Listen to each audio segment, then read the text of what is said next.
ఘనమైన దేవునికి స్తోత్రములు. మనం చదువుకునే వాక్యం న్యాయాధిపతులు 18వ అధ్యాయం 18-27 వరకు. వీరు మీక ఇంటికి పోయి చెక్కబడిన ఆ ప్రతిమను ఏపోదును గృహదేవతలను పోత విగ్రహములను పట్టుకున్నప్పుడు ఆ యాజకుడు మీరేం చేయుచున్నారు అని వారిని అడుగగా, వారు నీవు ఊరకుండము, నీ చెయ్యి నీ నోటి మీద ఉంచుకుని మాతో కూడా వచ్చి మాకు తండ్రివిగాను యాజకుడుగాను ఉండుము. ఒక నీ ఇంటి వారికే యాజకుడు అయి ఉండుట నీకు మంచిదా? ఇశ్రాయేల్లో ఒక గోత్రమునకు కుటుంబమునకు యాజకుడు అయి ఉండటం మంచిదా అని అడిగిరి. అప్పుడు ఆ యాజకుడు హృదయమును సంతోషించి ఆ ఏపోదును గృహదేవతలను చెక్కబడిన ప్రతిమను పట్టుకుని ఆ జనుల మధ్య చేరెను. అట్లు వారు తిరిగి చిన్నపిల్లలను పశువులను సామగ్రిని తమకు ముందుగా నడిపించుకుని పోయిరి. వారు మేకా ఇంటికి దూరమైనప్పుడు మేకా పొరిగిండ్ల వారు పోగై దానియులను వెంటాడి కలుసుకుని వారిని పిలవగా, వారు తమ ముఖములను తిప్పుకుని నీకేమి కావాలను, ఇట్లు గుంపుకూడనేలా అని మేకాను అడిగిరి.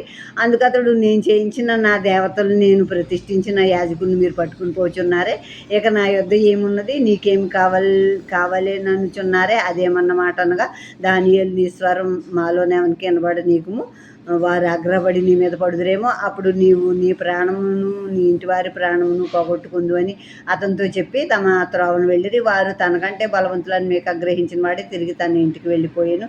మేక చేసుకున్న దాన్ని అతని యొద్దనున్న యాజకుని వారు పట్టుకుని సుఖముగాను నిర్భయంగాను ఉన్న లాయిష్ వారి మీదకి వచ్చి కత్తివాత వారిని హతం చేసి అగ్ని చేత ఆ పట్టణమును కాల్చివేసిరి.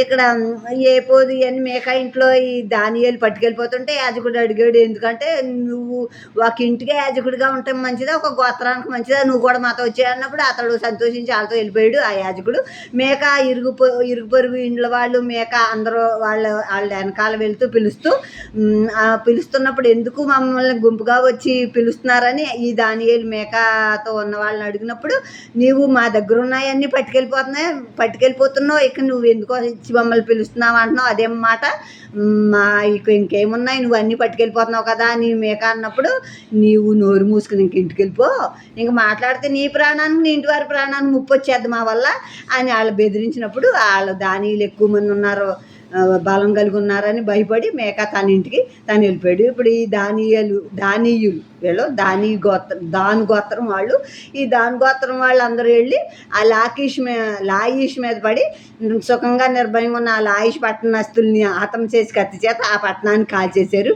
అది సీదోనుకు దూరమైనందున వారికి అన్యజనులతో సాంగత్యమేమీ లేనందునను వారిలో ఎవరినూ తప్పించుకోలేదు. అది బెత్రేహోబునకు సమీపమైన లోయలో ఉంది కనుక ఈ యొక్క లాయిష్ అనేది ఎవరితోనూ సంబంధాలు లేకుందే కనుక స్వాధీనపరచుకోవడానికి వీళ్ళకి సులువైంది.